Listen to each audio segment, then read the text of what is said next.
छठी रानी को पूजन चली सगर घर गुजरिया। छठी रानी को पूजन चली सगर घर गुजरिया।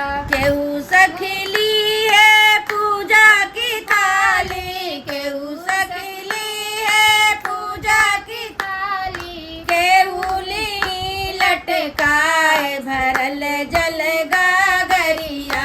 अरे केहू ली लटकाए जल गागरिया। छठी रानी को पूजन चली सगर घर गुजरिया।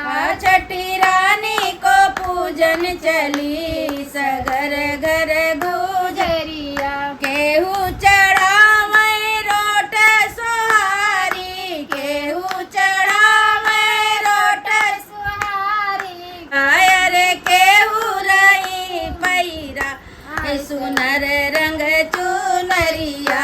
छठी रानी को पूजन चली सगर घर गुजरिया।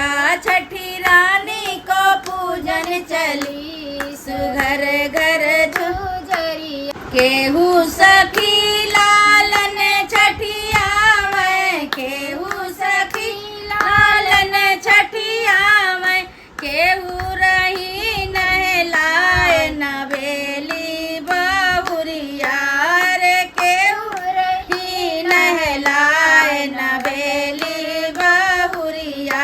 छठी रानी को पूजन चली सुघर घर गुजरिया। छठी रानी को पूजन चली सुघर घर गुजरिया। सब माँ गावे सुनई सुनावे, सब माँ गावे सुनई सुनावे। केहू भजन रही गाए मगन मन सांवरिया। अरे केहू भजन रही गाए मगन मन सांवरिया। छठी रानी का पूजन चली सुघर घर गुजरिया। छठी रानी का पूजन चली सुघर घर गुजरिया।